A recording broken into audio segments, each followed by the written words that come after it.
এদেশে 15 বছর যারা ছিল, পৃথিবী এখন প্রমাণ পেয়েছে অন্তত আয়না ঘরের মাধ্যমে যে এরা জালেম ছিল। জালেমদের বিরুদ্ধে মামলা হামজার না আল্লাহর? এই কথা বলুন।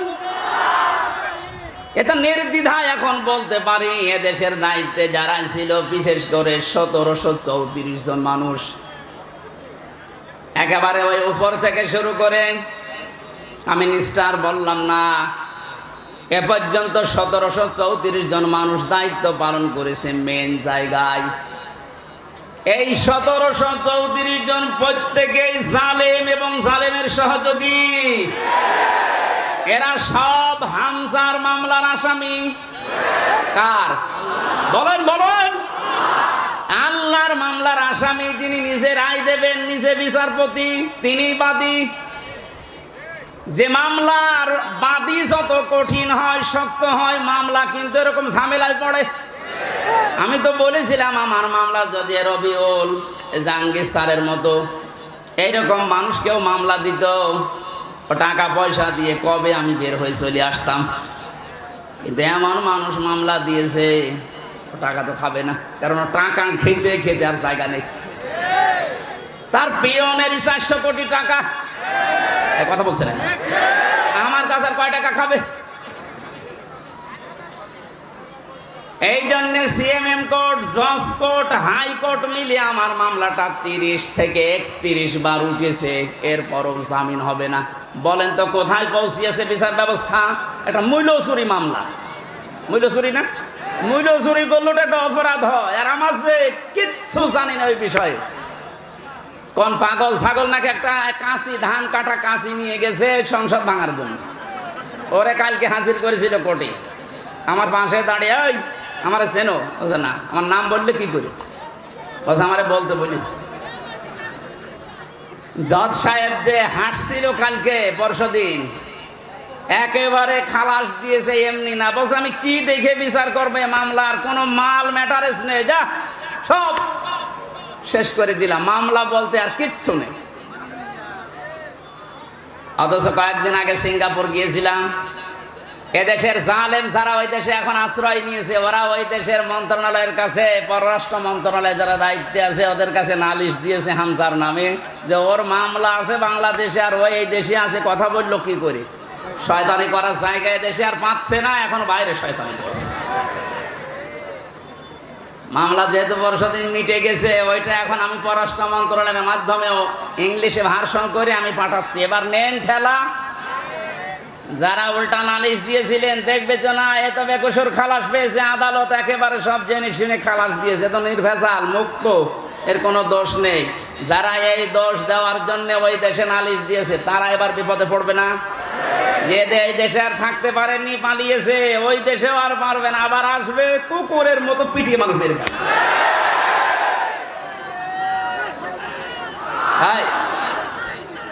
ঠিক আছে। সাতক্ষীরাবাসী এই জন্য মাসলুমের দোয়া, বরদোয়া থেকে আমাদের বেঁচে থাকা দরকার। জালেমদের পরিণতি এত কঠিন এবং ভয়ঙ্কর। আল্লাহ নিজে যেহেতু মামলা দিচ্ছেন, যারা জালিম, এই জালিমদের পক্ষে থাকলে, সাহায্য করলে, সহযোগিতা করলে যেহেতু ঈমান নষ্ট হয়ে যায়, নবীর উম্মত থেকে বের হয়ে যায়। এখনো পর্যন্ত যারা এই জালেমদের পক্ষে সমর্থন জানাচ্ছেন, স্ট্যাটাস দিচ্ছেন, ভিডিও কলে কথা বলছে, আপা ভয় পাবেন না, আপনি ভয় পেলে আমরা ঘাবড়িয়ে যাই। কত বড় শয়তান!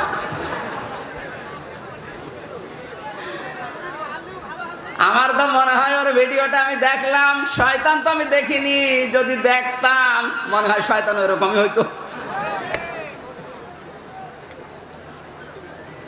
এখনো পর্যন্ত যদি জালেমের কেউ সাপোর্ট করেন, এখানে কেউ থাকেন, আপনি তাওবা করেন, নাই তো আপনিও বেঈমান হয়ে মরবেন।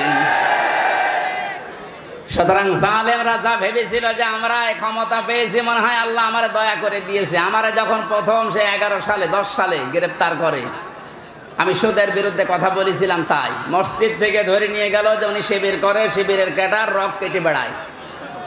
আমার ওসি সাহেব নিয়ে গেল, প্রথমে যে আয়াতটা ধরছে যে কুলিল্লাহুম্মা মালিকাল মুলকি তুতিল মুলকা মান তাশা ওয়া তানজিউল মুলকা মিম্মান তাশা ইলা আখির আয়াত।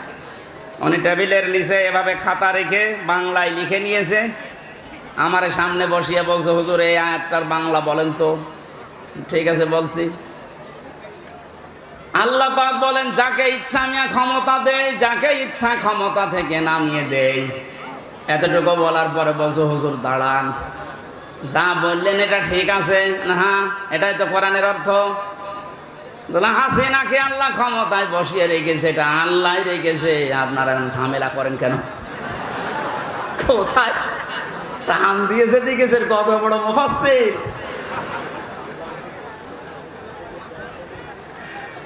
সূরা আলে ইমরানের 178 নম্বর আয়াতটা গত কয়েকদিন আগে আমি তাফসীর সব পড়তে গিয়ে দেখি ওই ওসির কথার পুরা উল্টা।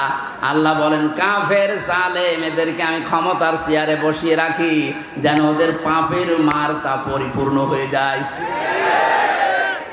পাপ যখন একেবারে পরিপূর্ণ হয়ে যায় তখন আর ভালো হওয়ার নিয়ত থাকলে ওরে আমি আর সুযোগ দেই না, যেমন ফেরাউনকে দেইনি। তখন আমি কি করি? ওদের জন্য যন্ত্রণাদায়ক এবং অপমানজনক একটা শাস্তির ব্যবস্থা করি। আমার মনে হচ্ছে পৃথিবীতে আল্লাহ যদি কিছু নাও দেখায়, ইনুর সাথে যা দেখাইলো আমার জীবন ধন্য হয়ে গেছে। এই শয়তান আমার এমপি থাকাকালীন কুষ্টিয়ায় ঢুকতে দিত না, তো শিবির করে ও ঢুকতে পারবে না। এই যে হানিফ আমার চাচা, নিজের চাচা আমার দাওয়াত দিয়েছে খাওয়ার জন্যে, যদিও সে আওয়ামী লীগের চেয়ারম্যান। আমি খাবার খেতে গেছি, ওপর থেকে ওরে কল দিয়েছে হামজাকে কেন আনলেন? বলো আমার ভাইয়ের ছেলে ভাতিজা, ওরে ডাক দেবো না? না, আওয়ামী লীগ করলে কোনো শিবির জামাতের লোককে বাড়িতে খাওয়ানো যাবে না। আপনি কোথায় পৌঁছিয়েছিলেন? আপনার এই কারণেই তো আল্লাহ এত নিচে নামিয়েছে। এখন কুষ্টিয়ার বর্তমান যে অবস্থা, কান খাড়া করে শোনেন খুলনার বিভাগের মানুষেরা, কুষ্টিয়া আমাদের শেষ জেলা, এই বিভাগের যা করেছে আমি যতটুকু দেখতে পাচ্ছি এখন কুষ্টিয়ায়, এই যে দুইজনের নাম বললাম, এরা যদি একা একা বের হতে চায় মানুষ পিটিয়ে মেরে ফেলবে। পুলিশ নিয়ে বের হয়েছিল আদালতে, তাও মানুষ ডিম নিয়েছে, লাথি দিয়েছে। আর একা একা থাকলে মানিকের মতো বিসি কেটে নেবে।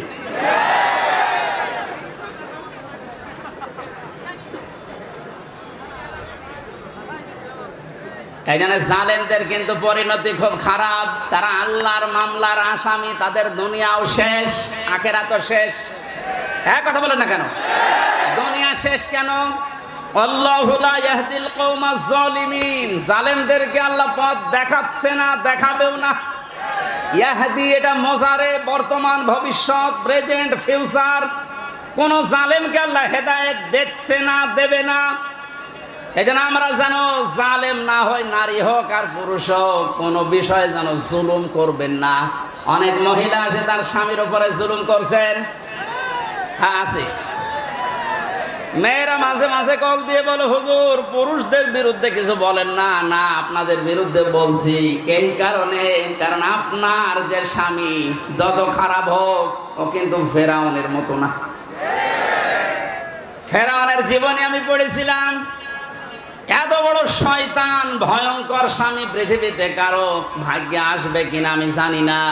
নিজের স্ত্রী আসিয়ার হাতের ভেতরে ব্রেক লাগিয়েছে, পায়ের ভেতরে শলাকা লাগিয়েছে, মাথার উপরে গরম তেল ঢেলে দিচ্ছে শুধু ইসলামের কারণে।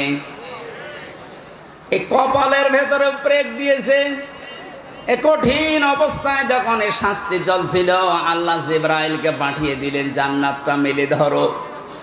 হযরতে জিবরাইল এসে যখন জান্নাত দেখালেন, হযরতে আসিয়া ডাক দিয়ে বলেছিলেন, মাবুদ তুমি আমার জন্য জান্নাত পাঠিয়েছো, আমি জান্নাত চাই না, আমি চাই তুমি যেখানে থাকো ওই জায়গায় একটা ঘর আমার জন্য বানিয়ে দাও, যেন সব সময় তোমাকে দেখা যায়।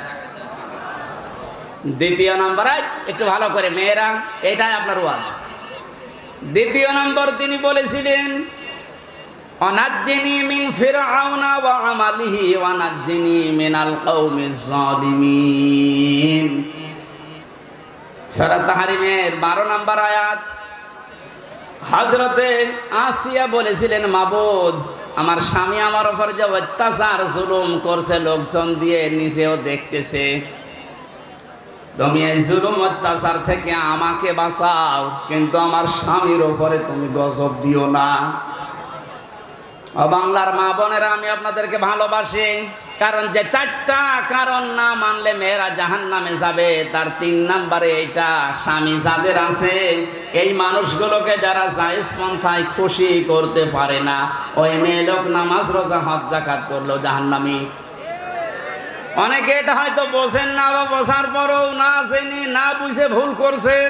আপনাকে আমি থামার জন্য বলছি, এই পৃথিবীতে সবচাইতে বড় মেহমান আপনার জন্য আপনার স্বামী। আমি যে উদাহরণ দিলাম যে এই মহিলার মতো এত বড় ভয়ঙ্কর স্বামী দুনিয়ায় কারণে যশোর, খুলনা, বাগেরহাট, এ সাতক্ষীরা তো নেই। না না, এত বড় খারাপ স্বামী আছে কার?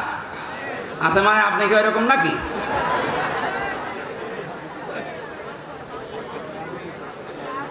এত বড় শাস্তি দেওয়ার পরেও তিনি যদি বরদোয়া না দেন স্বামীর জন্য, আর আপনার একটা সাবান কম হয়ে গেলে, শাড়ি কম হলে আপনি বরদোয়া দেন। স্বামীর বাড়িতে এসে যে কষ্ট স্বীকার করছেন, মনে করবেন আমার সাদগা দেওয়ার সওয়াব হচ্ছে প্রতিনিয়ত। এখানে যে সমস্ত মা বোনেরা স্বামীর বাড়িতে অত্যাচার, জুলুম, নির্যাতনের শিকার হয়ে আছেন, আপনার কিন্তু প্লাস পয়েন্ট, আপনি জান্নাতের দিকে এগিয়ে যাচ্ছেন। মাঝখান থেকে ফেরাউন মার্কা যদি আপনার ওই স্বামীটা হয়, ও জাহান্নামের দিকে এগিয়ে যাচ্ছে। বলেন নাউজুবিল্লাহ। এই জন্য আমার স্ত্রীর দ্বারা যেন স্বামী জুলুমের শিকার না হয়, স্বামীর দ্বারা কোনো স্ত্রী যেন জুলুমের শিকার না হয়। জুলুম এত বড় মারাত্মক একটা অপরাধ। আর জুলুমু যুলুমাতুন ইয়াউমাল কিয়ামাহ, নবীজি বলেন জুলুম কিয়ামতের দিন ঘোর অন্ধকার হয়ে মানুষের সামনে দেখা দেবে। না আমরা যা করি না কেন, অন্তত জুলুম থেকে যেন আমরা বেঁচে থাকি। বলেন আমিন। এটা আল্লাহ এত বেশি ঘৃণা করেন এই জুলুমকে। সূরা ইব্রাহিম 13 নম্বর পারা 19 নম্বর পৃষ্ঠা 12 নম্বর লাইনের 42 নম্বর আয়াতটা আল্লাহ জালেমদেরকে নাজিল করেছেন তাদের দেখে। ওয়ালা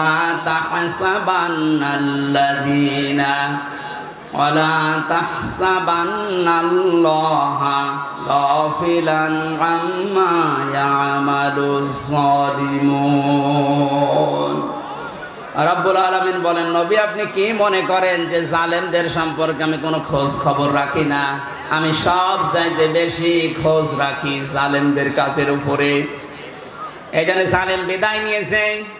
কিয়ামত পর্যন্ত এই দেশের এই চেয়ারে যেন কোনো জালেম বসতে না পারে, সে ব্যবস্থা আমাদের এখনই করা লাগবে।